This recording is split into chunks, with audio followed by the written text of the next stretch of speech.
Well, I hope you guys are doing well. It's been kind of a crazy week. We just got our internet installed, so that's really nice. And last night, I wasn't able to do this on time because I was taking care of some rather rambunctious dogs. I wasn't able to get out of it. So I'm very sorry about that. So today this week, we're going to talk about something a little bit different than what we have been talking about.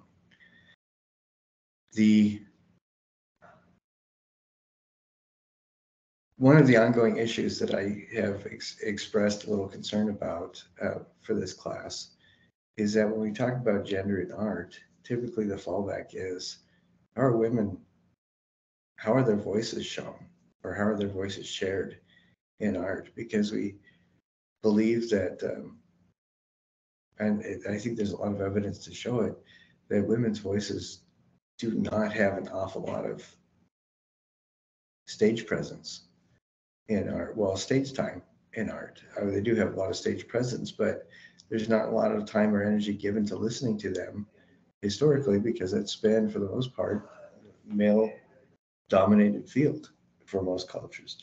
That's not true of every culture. That's not true of every time period. But for the most part, from where we sit today, it sure seems like there's not a lot of voice and or a lot of room, a lot of energy given to listening, I guess is a better way of saying it. And today, I don't think it's really fair to you that the fallback is, well, what did women do? That does seem to be a pretty good way of discovering how gender is expressed through art, is to look towards women's voices. And I don't know exactly why that would be. I think it might have something to do with the idea that when you're conscious of your predominance in a field, of whatever group that you're in, you really don't have a lot of time necessarily to listen to anybody else. And if you're conscious that you don't have a lot of space, people listen to you in a field, maybe you are conscious of more things. And I don't know if that's the way it is. I don't want to teach you that that's the way it is. It seems like that could explain a lot of things. But with all that being said, what I want to look at is this week we're going to be talking about theater. We're going to be talking about performance art of different kinds, and I'll explain what that is. But in that, we're going to look at a couple examples of historical theater, and we're going to look at several examples of contemporary performance artists. And a lot of these artists do deal with gender-related issues, regardless of what gender they are or what gender they present themselves. And there's a couple of people that are really, really daring. Some of them may be difficult to look at. I hope that I don't want you to feel like you're forced to look at anything you don't want to. And it's nothing nasty or illegal or anything like that. It's just some of these people do things that are really daring to help people to see a little bit of what they're seeing. And sometimes that can be frightening, and sometimes that can be really uncomfortable to look at. Sometimes the little voice inside of us that says, no, don't look at that, it's no good, it's worth listening to.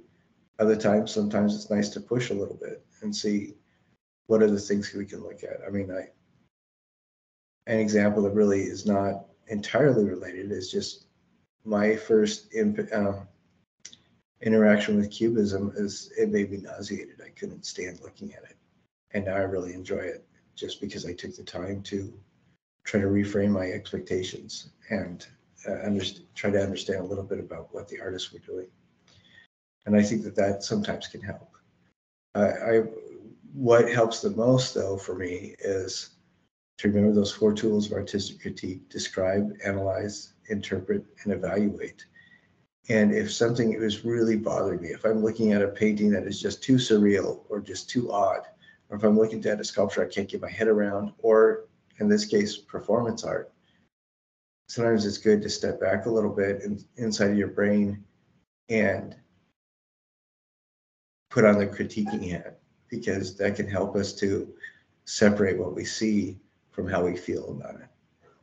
So, a suggestion. And like with all things, I'm giving you a lot more information than you probably need.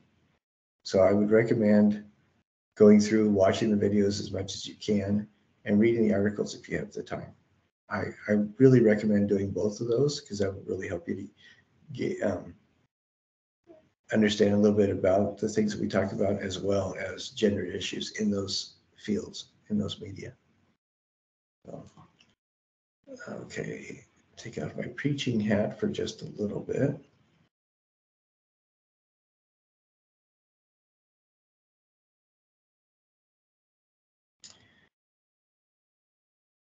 We're talking about performance art today, and that's an interesting field in and of itself. There's a couple different things I wanted to talk about related to it. This is an image of a performance troupe. They call themselves mime art, and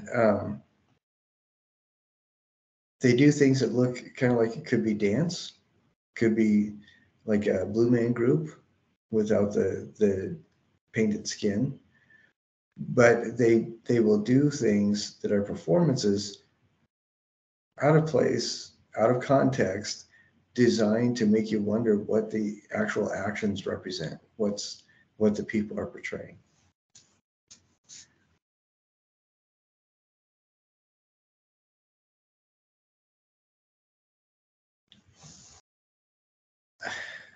Art, most of us, when we think of art, the first thing that comes to mind is a painting, second thing a drawing, and then maybe, if we're really creative, a sculpture.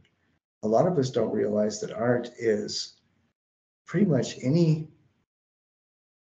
artifact or any evidence of or any activity that involves the process of creation, whatever that is. If you are teaching a group of 5-year-olds for the very first time, and you are dedicated to making the lesson stick in their heads, and you're dedicating yourself to the work, that can be art as well. But backing up just a little bit, art does include poetry. It does include song, singing, music. It does include all these kinds of things. Those are called usually performance arts. Reading, but writing is also an art. Making books, novels or short stories. And I think that a big part of what we're talking about this week revolves around the idea of sharing a story. One of the things that I've noticed is there seems to be two different focuses for art creation. One is creating something that can be commodified, something that is a tangible thing.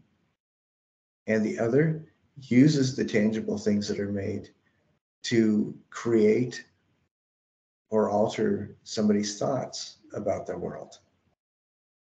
So, for example, typically an artist, what we normally think of an artist is applying paint as their tool to a canvas, or charcoal as their tool to paper, or words as their tool to paper.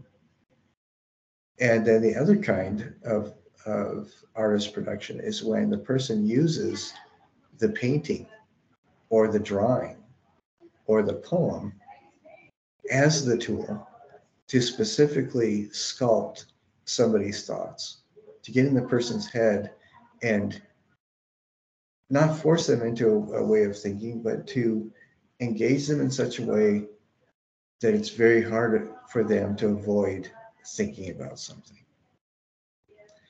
And I think that this kind of intangible art, it is very closely attached to storytelling, because storytelling is something that we do that really involves the individual's imagination.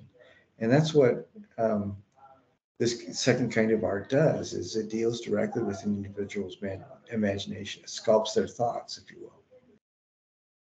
So the two different types of storytelling we're going to be talking about, we can talk about storytelling too. Which came first, language or storytelling? And I'm wondering if storytelling came first and language came as a way to try to share the story. That would be really an interesting thing to find more out about. But we're going to be talking about two different kinds of storytelling. One is theater. And I think we can use our imaginations a little bit and see how theater emerged from the desire to tell stories. Because if you watch somebody who's a really good storyteller, they're going to be doing a lot of things, making extra noises and using their arms and using their eyes to communicate a lot more than just the words that they're sharing. And then the other kind of thing that we're going to be looking at is specifically called performance art. And even though all this other stuff is performance art, the art is in the performing, like in theater or singing a song. Performance art is also its own genre, where it's a specific kind of art that engages viewers in very different ways than everything else that we're used to looking at. As we move forward, I want you to remember the tools of artistic critique. And it's important to have these in the back of your head as you think about it. The tools of artistic critique are essentially description, which is what does the thing look like? Analysis, how was the thing made? Interpretation, why do you think the creator made that? And then the fourth one is evaluation. Do you think it's valid? Do you think it's any good? Do you think it's worthwhile? The reason I have this on this page right now is because this is the first visual art. And I really wonder, I think we can make the argument that the first visual art was storytelling as well, visual storytelling. And so whatever, you can imagine somebody wearing very different clothes than what we wear now, sharing with people an adventure that they had. And then somebody saying, that's incredibly exciting. Let's share it for other people. Maybe that is one of the reasons for cave art, sharing that adventure. And gender comes into this, which in a very real way, we find out that statistically, those handprints in cave art came 2/3 more often from women than men. So there's a really good chance that these first visual artists, the majority of them were women. So it's something to think about.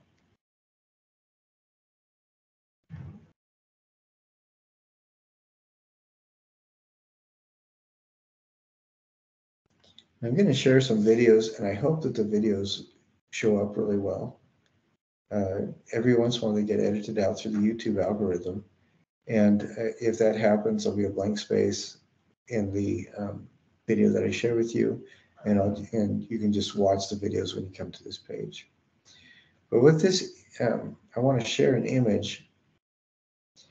This is one of the first, or one of the oldest theaters. This is really ancient Greek theater. Theater did not originally apply to what people were doing or the stage. It originally applied to where these seats are placed, how they're arranged. This was theaters were built into mountaintops. Basically, seats were carved into mountaintops in a semicircle, so that everybody was facing a flat stage.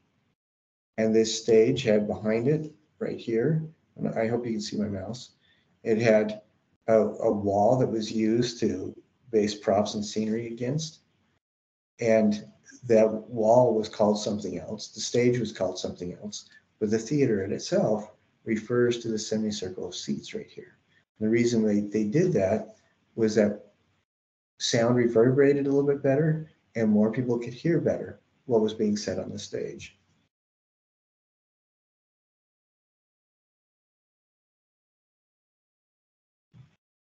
What is really interesting to me is that there's several different kinds of theater where, and I do editorialize a little bit, where people were portraying both every gender, but bureaucracy, people in charge, governments made it illegal for people who were naturally those genders to portray them. And most of these examples I'm going to share with you are of when men played women's roles. You know, in Greek theater, so we're going to say maybe let's try doing this video. And I may turn the sound off on the video.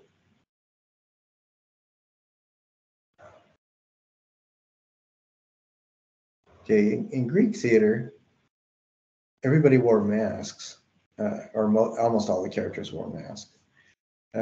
Aristotle,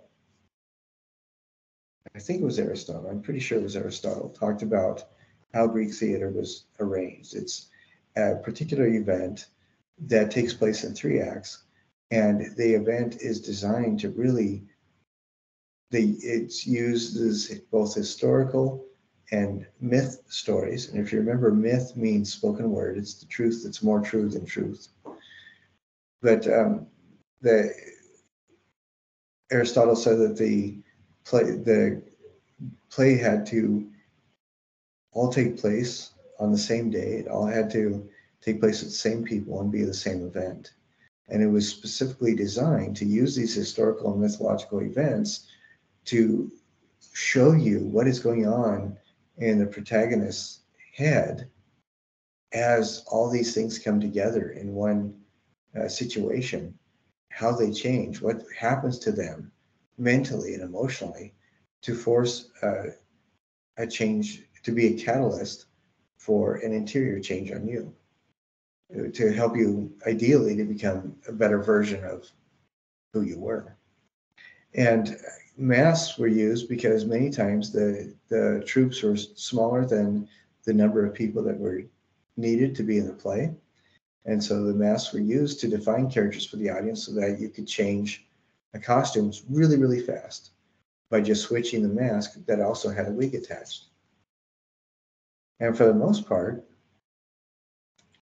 well, as we look at Greek plays with these historical events and things like that, they involve women. They have to involve women. And there's even a play, Antigone, which is primarily the main player is a woman.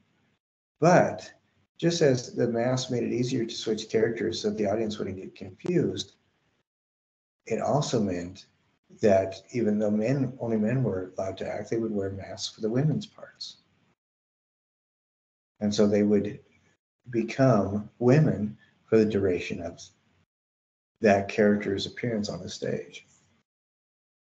Which is interesting because then the gender indicators are going to be in the costuming and primarily the mask, because of the quick costume change, a lot of times required that the only difference would be perhaps a necklace and the mask that had the wig attached. And so somebody had to convince the audience through their gestures and the way that they changed their voice that this was a woman character or a female character.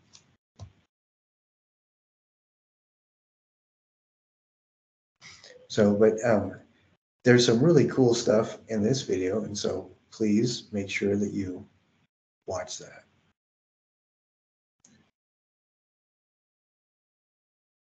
And I also include an article talking about some of the same things from a slightly different perspective.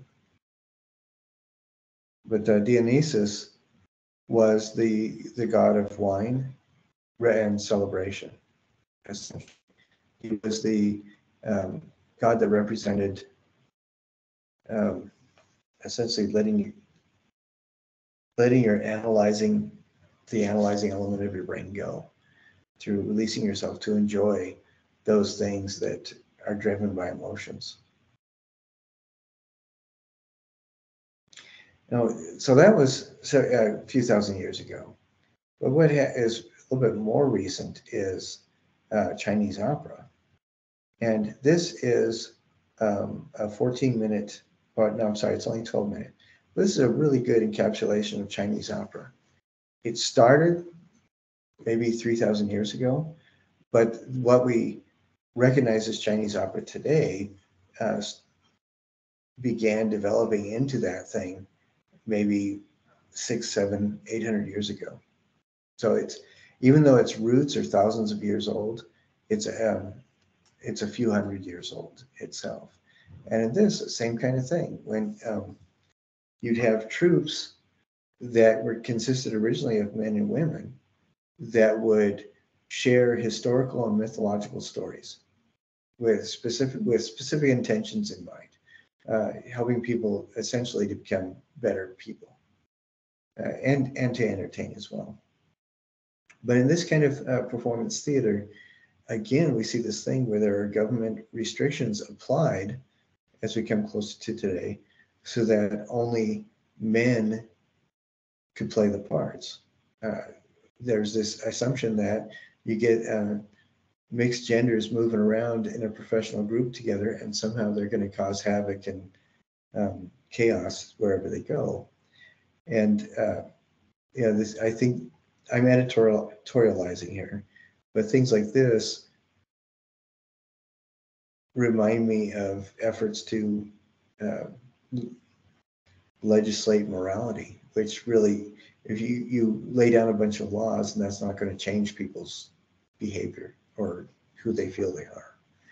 But so Chinese opera built on this foundation of performance where genders and characters are portrayed by very colorful costumes and masks, and men are the ones who portray the women's roles as well. And this article here is a good article. It's a U.S. newspaper that. Oh, this is interesting. It's not loading up. Okay, here it is. It's a U.S. newspaper, U.S.-based newspaper that talks about China, and it talks about just the roles that men have in Chinese opera. This article does, and it shows how a man, and a lot of these male actors live as men. I mean, they do see themselves as men, but as they get ready for their roles in the Chinese opera, they transform into a woman character. I think it's really interesting. Young Lei is one of these actors that does this, who identifies as a man and is famous for portraying women in Chinese opera. And we did talk about this a little bit earlier as well, kabuki theater. And in kabuki theater, if you remember how that started, it started about 800 years ago, something like that. And it was designed specifically to entertain people. And the first actors were women. I mean, they were all women. The whole production was designed by women because men were out doing other things. What is fascinating about kabuki, though, is very quickly righteous-minded civil servant bureaucrats realized that this would cause all sorts of uncomfortable freedoms. And so they laws were made that turned kabuki theater into something where only men could perform, because they were afraid that the traveling troops, it would be the women would go out and become prostitutes and it would just cause chaos in society. Well, I think there was an attempt early on at making the plays male oriented, but people come to be entertained, not to get a moral lecture. And so in a lot of these, well, in all of Kabuki, the tradition just was generated that men play all the women parts as well. This is also true for no theater. And I believe Bunraku, maybe, I'm not entirely sure. But so the men would dress, costume up, dress, and change their voices so that they read as women.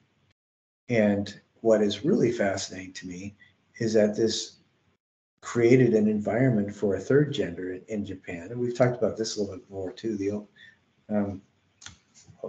I think it's the Oganaga. I'm sorry, that's not right. Um,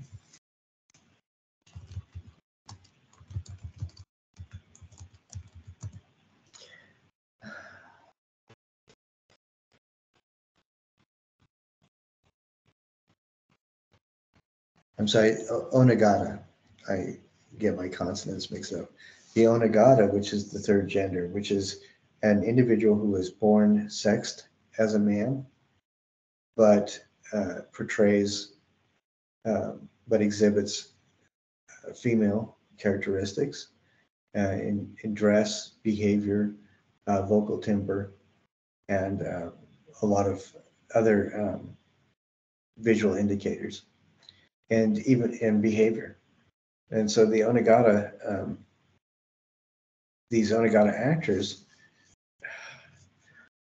were originally kind of mousy, but then later became more and more energetic as parts of the Kabuki plays until even today there's a group of celebrities who are male Onagata, or male sexed Onagata actors in contemporary Kabuki, which I think is that's really fascinating. Now, in Shakespeare, we talk about that as well. Same kind of thing. This was going, which is absolutely astonishes me that the same thing happened so many times in Greek culture, Chinese culture, Japanese culture. The role of women in Shakespeare, since acting was looked down on as a waste of time, it was really only men that were able to be actors, and young men. And so in theater, it was the young men that played the women, or men that were willing to take on female roles. And so and in comedies, that was hammed up quite a bit, so everybody knew that the men were cross-dressing. And in other plays that were really serious, romances and tragedies, they played it to the hilt. The men played it to the hilt so that they read as women. And I just think that that's absolutely fascinating. And this was incredibly serious. This is what they were doing. They weren't hamming it up in those kinds of plays. And we look at the Spanish Golden Age, which overlaps a bit. And what is fascinating to me about the Spanish Golden Age is they did the exact opposite. So these are people that they are emerging from the Spanish Inquisition during this time, and the plays that they're doing, though, I mean, there's some pretty awful stuff that happened during the Inquisition. But what's really interesting is that Spain, sacred and secular drama remain closely intertwined, and playwrights wrote with both genres, but the actors, were constantly switching back and forth. I say constantly, probably not constantly, but male actors would play female roles. Women actors would play male roles. They would even get more complicated, where sexed female actors would portray male roles that where the character in the play was called upon to dress as a woman. and sometimes they would hide the gender, the sex of the individual, and sometimes they wouldn't. Sometimes the costumes were designed specifically so that you would know that this is a man playing a woman playing a man, or a woman playing a man playing a woman, or a woman playing a man, or a man playing a woman. It was really fascinating to me in this kind of post Spanish Inquisition era, where they would have all these kinds of stories that they would portray and have this exhibit this kind of gender fluidity in the performance space.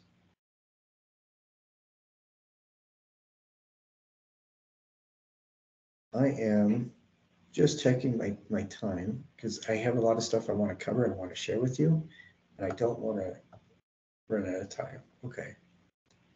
So the Spanish Golden Age, I think it was the Spanish Golden Age of theater. Watch that video, and you'll learn some really interesting material. And then this article I've shared talks about this a little bit more as well. I think it's absolutely, absolutely fascinating.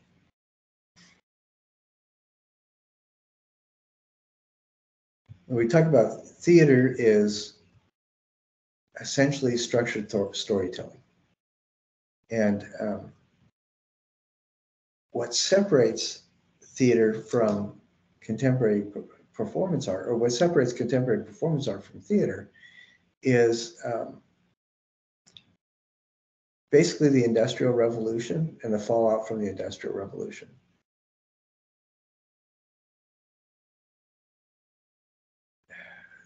When we look at the history of contemporary art, we come to modern art in the early 1900s. So this is right around World War I. This is during a time period when the gallery system was predominant for artists. And the gallery system, okay, well, today, most of us are aware that every few months, clothing styles change a little bit. You have the new kinds of clothes that come out for the new seasons and things like that. From the shirts that I wear, you can tell that I pay a little bit of attention to this kind of stuff. But what was really crippling for a lot of artists is that after, how can I say this? Okay, let me back up just a little bit. The Industrial Revolution, with factories and manufacturing, immediately started to create something closer to what we recognize as today's world. That is, you have this exploding middle class where people are no longer desperately poor and they're no longer amazingly rich, but there's all sorts of different people that fit right in between. And this is because people who work in factories and have a steady income and their incomes increase because other people are selling the goods in the factories and they become this kind of mid-level merchant where they're not limited to a little stall at the weekend fair, but now they can actually have stores that they can sell things at because goods are so relatively inexpensive for them to get, and with more people making more money, it's easier for them to sell. So you get this expanding middle class of income, and the income needs to go somewhere. So in the 1800s, in Europe, there was something called the gallery system that began to develop, where people would set up galleries to sell original paintings to people that had disposable income as a direct result of the Industrial Revolution.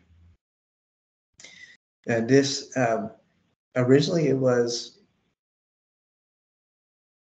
pretty much, artists and gallerists trying to see what people liked to sell, and that's what painters painted to, and that's what galleries catered to. And then that dynamic started shifting because galleries realized, okay, well, we've got more of these, maybe realized we've got more of these paintings, but we want to sell them. I like this person's art. And the galleries themselves started telling people what was fashionable. Doing it in a subtle way, but nonetheless, they started controlling what was cool, what was the in thing for people to have, to buy. because, with this kind of unwritten assumption that when you're buying a painting, you may not necessarily know what you're getting. You don't know anything about art, which is really unfortunate because that's what people feel today, when the reality is, if you're going to buy art, you buy what you enjoy, or you should buy what you enjoy, not what other people tell you. But anyway, the galleries had gotten to the point where they were actually telling artists, use these kinds of paint strokes, use this kind of subject matter. This color, is it really in season this year? Or this, for the next couple months, people are going to really like this color. And it got to the point where there were a lot of really good artists that did excellent work under these restrictions, but there were a lot of other artists that really rebelled against it. And that's when we started seeing the different movements, like, for example, Impressionism. Moving forward just a little bit to right around World War I, Marcel Duchamp and several other people were so sick of the gallery system. They wanted to create a new world of where the artist could be an artist. And so they started generating art that focused on symbolizing the process of creation, that focused on the process of creation rather than an easily readable narrative, rather than something that you could glance at and get right away. Because they were trying to get people to think, what is art? What do I like? What do I not like? If poetry is art, can we take the same words that you use in poems and put them together any way we want? So it's random words. Would that still be art? If movement on a stage or dance is art, can we take those movements? Can we take those portions of speeches and connect them together without a narrative string or without a context? Would that still be art? And the first time they got together in 1916, they called it a performance. And that's where the performance art really, that we recognize today, really has its beginnings, where people got together to take disjointed elements that everybody understood, collectively understood as art, and put them together in new ways to get people to really question what art is. They also called this soiree or party, or fete was another one, Fete. And they would have programs, they would do different things. And I really like what this person is very excited says. I want to tell you what a simultaneous poem is. It says, Dada, the latest thing, bourgeois syncope, bruitous noise, music, the new rage, Zara song, dance, protest, the bass drum, red light, policeman, songs, cubist, tableau, postcards, cabaret, Voltaire, song, simultaneous poem, two-step alcohol, advisement, smoking towards the bells. We whisper arrogance, Mrs. Henning silence, Jean-Claude declaration, transatlantic art equals people, rejoice. Star projected on cubist dancing bells. So this is somebody talking about the performance in the style of performance. Simultaneous poem is when, if the words make a poem, what if you get several people to say all the words at the same time? Is that still a poem? And you can kind of see this person is sharing all the events that happened in the sequence that they happened, but they're removing a lot of that narrative string and narrative context. So we just get disjointed phrases that describes what the events happened that were happening. Dada poetry, we can talk about that later. But this is one of the first performance art pieces. Hugo Ball was a theatrical performer who was a Dada artist.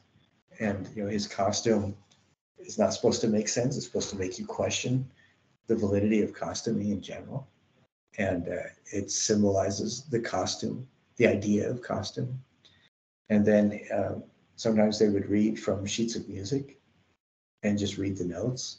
But very interesting things. But again, it's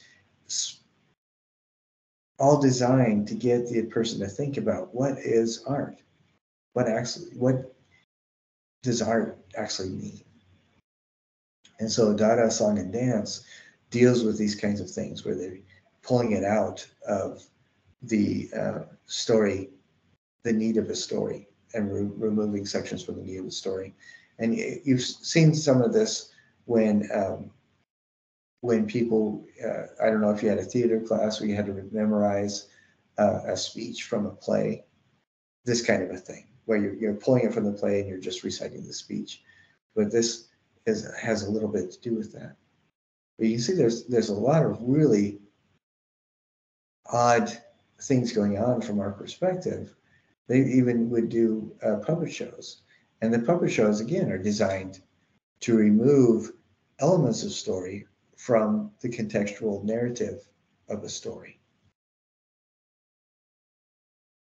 So hopefully that makes a little bit less nonsense than originally.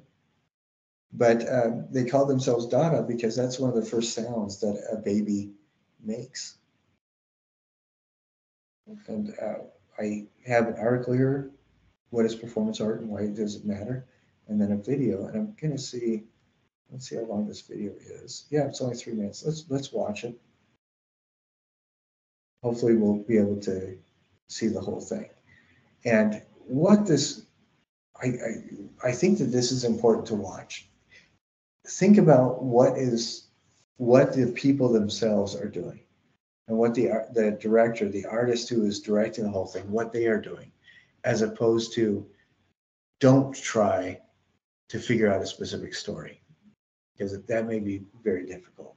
And that's not the point in performance art. It's designed to share an emotion, a memory, a concept, and it's just pulling that element out of the story is not generally designed to share a story.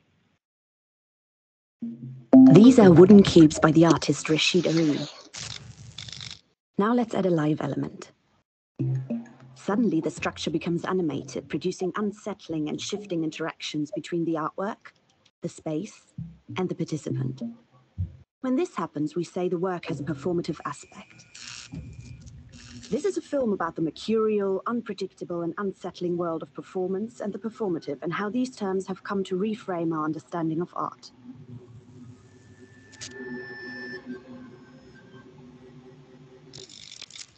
We start in the 1960s, at a time when some artists were breaking down the traditional boundaries between different media and raising questions about what art could and should be. These artists wanted to make life's unpredictable and changing nature the subject and material of their work. They believed that art, which incorporated a life element, reflected the modern condition better than a static painting or sculpture. They also wanted to make art that could not be easily bought or sold. The term performance came to define an artwork that had a live element and was witnessed by an audience.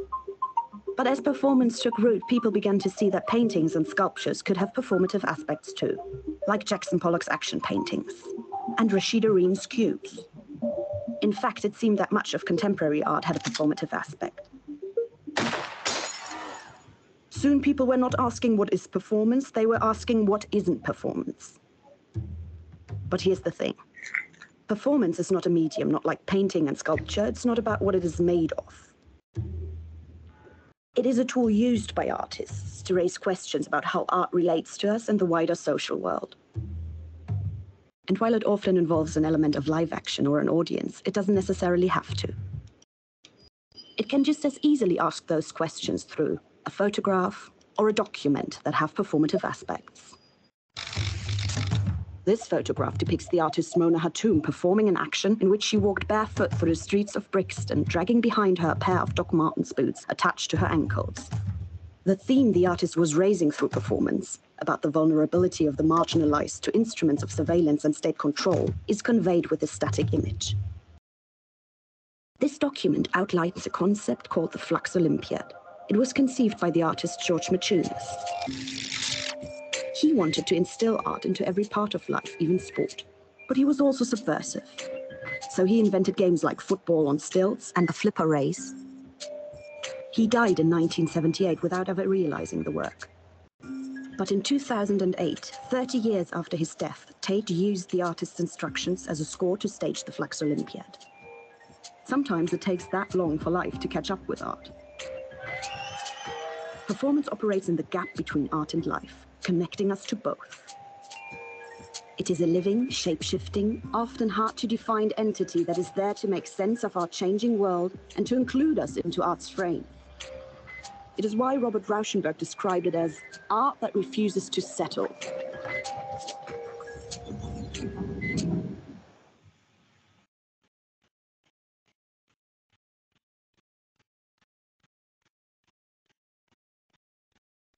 I really like that. I think that makes it a lot more understandable and approachable. And for the next little bit, what I want to do is share with you. I have several different performance artists, and some of these are. I'm sorry. Let's see. I'm going to share this instead, really quick. Some of these performance artists are. Many of them are women, and they're dealing specifically with gender issues related to women. Some of these are men. Some of these are talking about relationships. Some of them are talking about who they are. Some of them do not define, some of these artists do not define themselves in binary gender categories. And, but I wanted to, one thing that I do see that is pretty consistent among them is that they deal with these ideas of what it means to be a gendered individual living as a human, essentially. And so some of them are going to be very difficult to watch. And not difficult like it's horrible and nasty or anything like that, but it really makes you think about some things in ways that you most likely did not before. And there's a couple that I wanted to touch on. I'm not going to talk about all of them. There's just a couple that I did want to touch on. A couple of my heroes. Zanili is somebody that I really, really, really admire. And Nick Cave, I'm a fan, and Yoko Ono, believe it or not. Not so much her music. I'm not interested in that so much. I shouldn't say that. I actually do really enjoy her music. We're talking about a performance art right now. She was also a painter as well, and she did this before meeting John Lennon. But Marina Abramovich is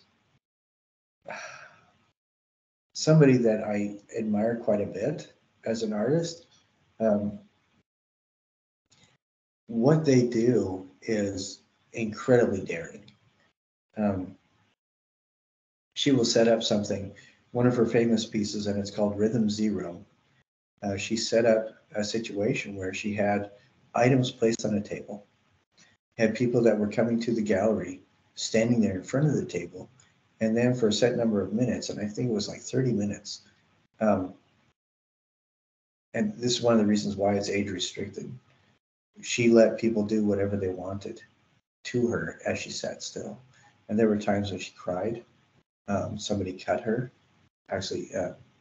with a sharp object. And one of the interesting things that came out of this, I was watching a video that was critiquing it, and the person said, well, see, all these terrible things happened to her. So it proves that humans are innately evil. And that's not what the person said. What was fascinating is that they said, what this shows, this is a description of it, 72 objects on a table. There's a description reading, I am the object. During this period, I take full responsibility. She was removing personal responsibility from the people who came there so that they could do whatever they wanted. And what she found out, there was actually one person who actually put a gun to her head, and the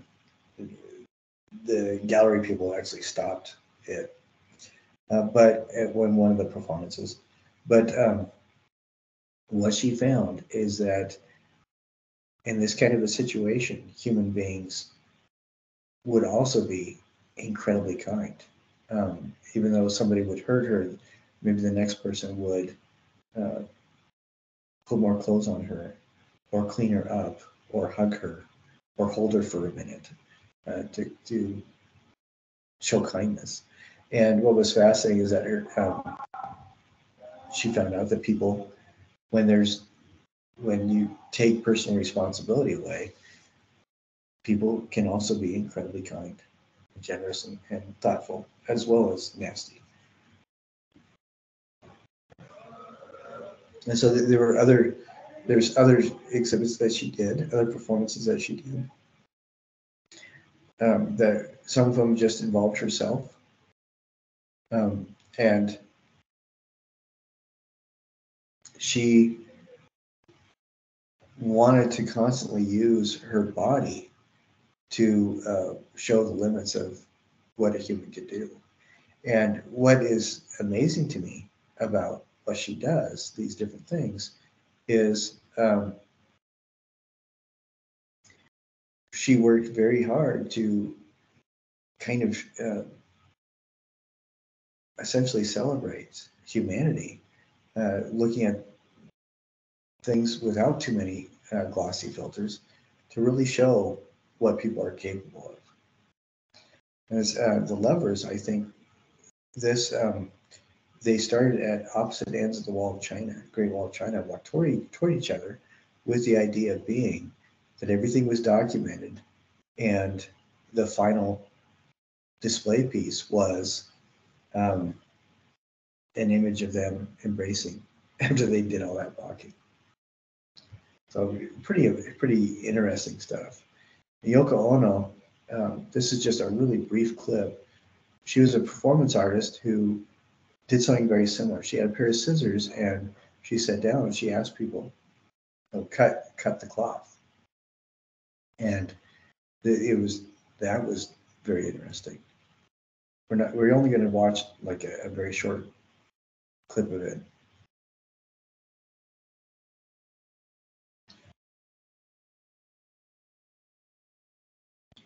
This is the setup. She would just sit there passively and allow people to cut her clothing.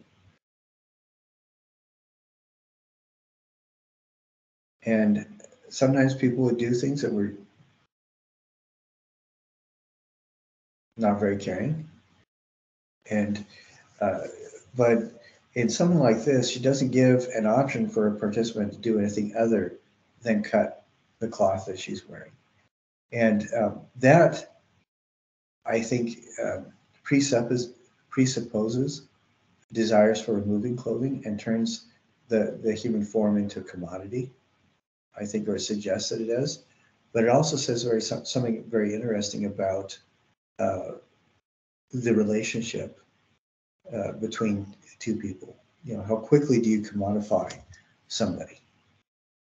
And so I think that one's very, very interesting. And I have an article here where it talks about her 5 most iconic works. Definitely worth checking out. Carolee Schneemann is somebody who is, at times, she's a little bit more, she's really dramatically daring. And at times, she's like everybody's grandma.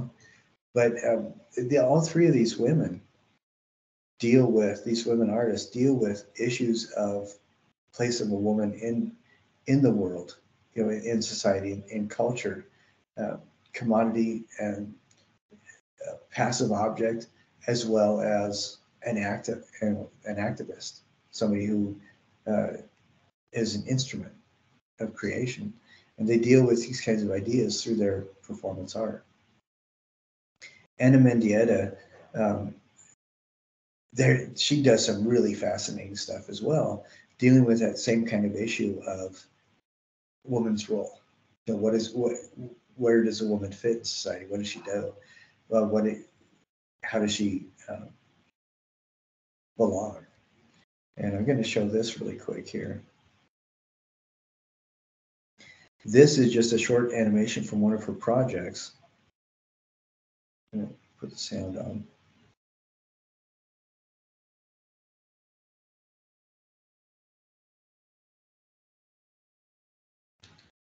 Now, this is one of these things that has a performance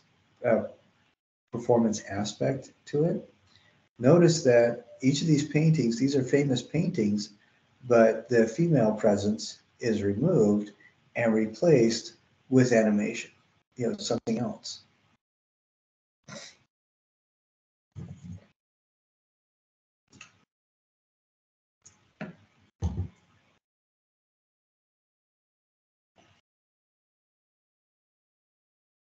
I think that that's really an interesting take. That's just one of her things. This Tanya, they do some really fascinating things, but they've also have endangered their own lives with their art, because when government officials that she's talking about see what her performance is, they start realizing what she's doing, and it terrifies them.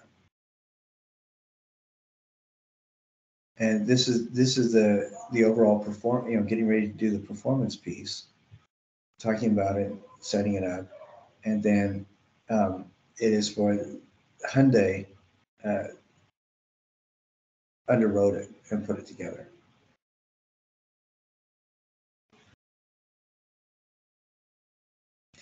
And so they're doing different things. Part of the piece is the process of laying things out. Part of the piece is the background to what's going on. Part of the piece is the actual performance, which is performance. Everybody's walking over the piece. This is the image painted over. So there's some really interesting things going on. I recommend watching that whole thing and seeing what you think. And the interesting thing to me is that, like I said, Tanya has endangered her own life by performing these things, and the people that she's reacting to, or the behaviors that she's reacting to, realize that the thoughts that she's creating in people's minds, that viewers' work, can be truly dangerous.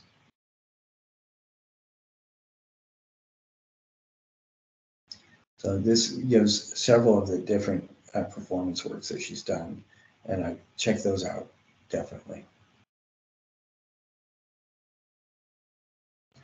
Now, Nick Cave is one of my heroes. I love the stuff that he does. And what he makes is, he calls them sound suits. And he creates these fantastic costumes. This is him right here. Actually, let's just go ahead and watch this.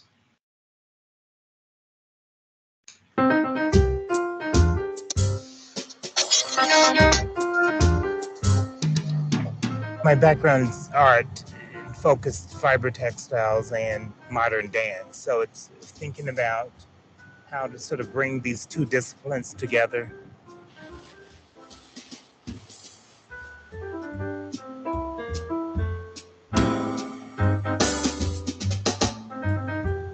I went into the park and collected all the twigs off the ground, and that was my first suit. Not even really thinking at the beginning that I could physically get in it. I thought I was making a costume that was more of a sculptural object. I didn't know it was a sound suit until I actually put it on, and then realized through moving in it, this rustle sound came about from the twigs hitting up against each other. So that's how sound suit came about. This was one sound suit. Well, wonder if there was 50 sound suits.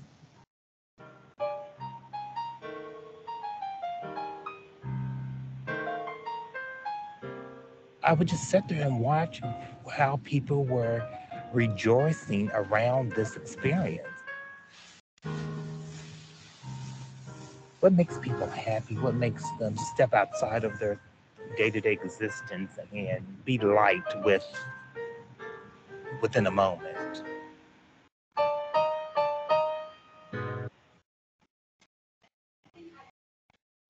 So I really enjoy, he they look so different, they look so odd because each one is designed to be a manifestation of a specific set of thoughts or a specific emotion or a specific portion of identity.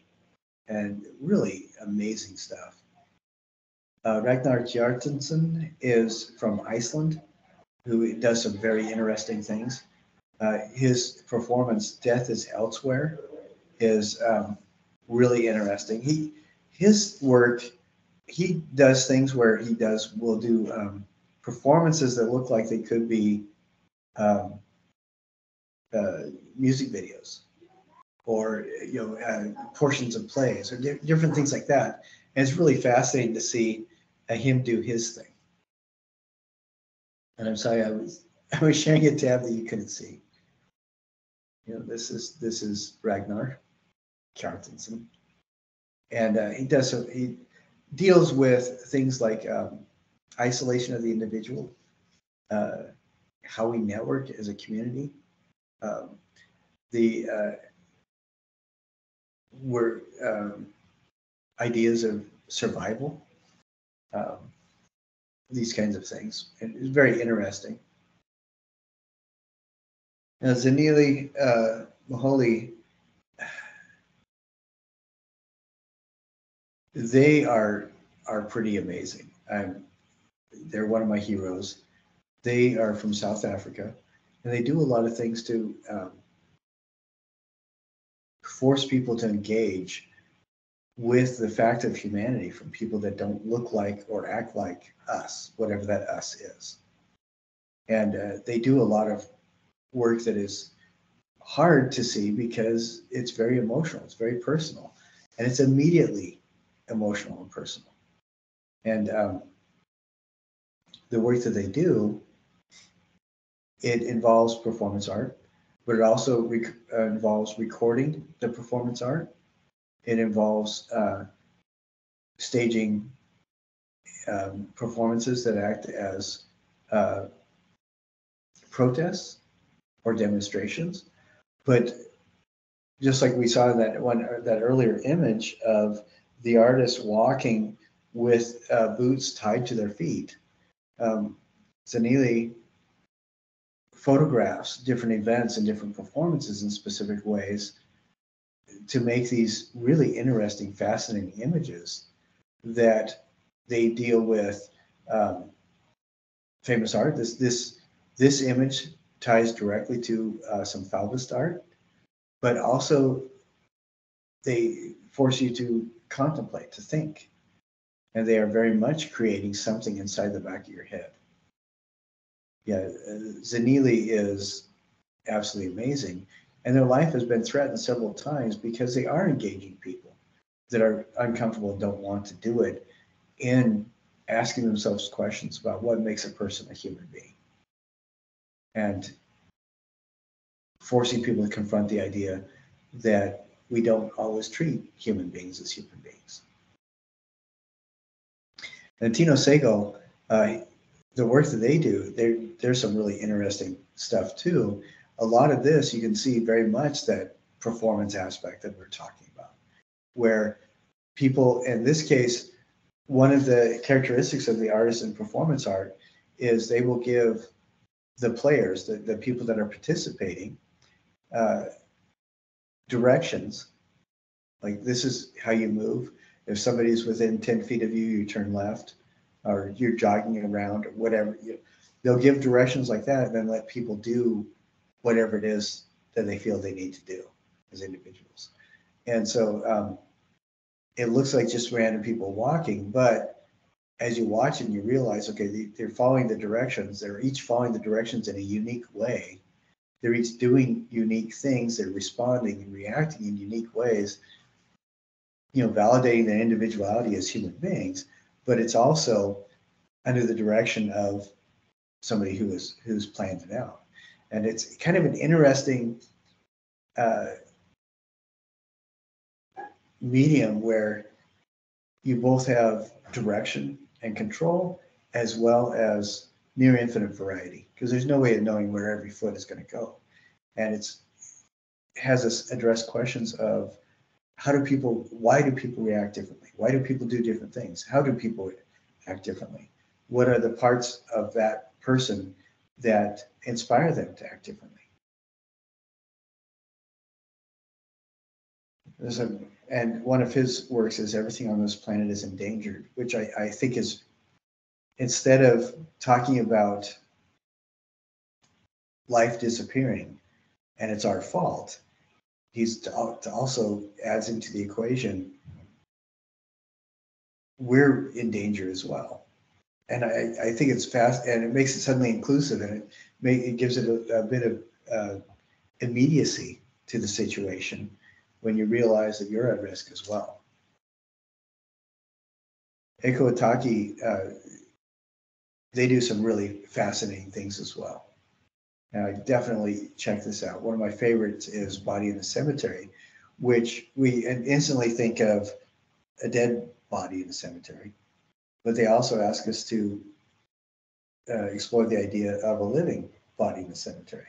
You know, we can go to a cemetery and what's that relationship like, and what makes it so that the cemetery becomes the appropriate place for a body. So there's some really interesting things going on there. Regina Jose Galindo, she is incredibly daring. I believe she comes from Guatemala.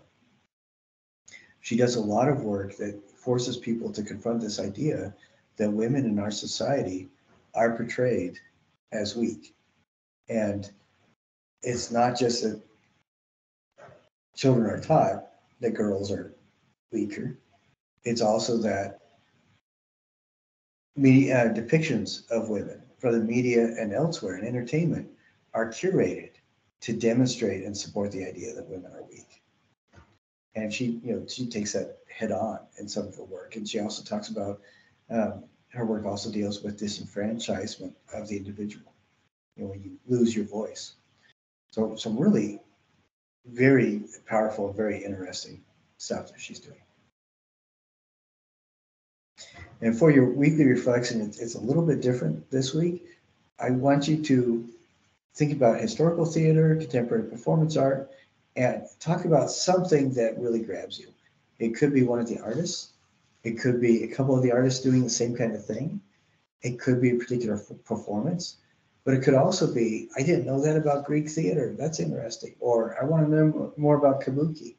And that's what I want you to write this on. What are you finding out about performance art, what different people do? But you can pick a particular performance, a particular artist, a group of performances, a group of artists, or a specific kind of theater to talk about.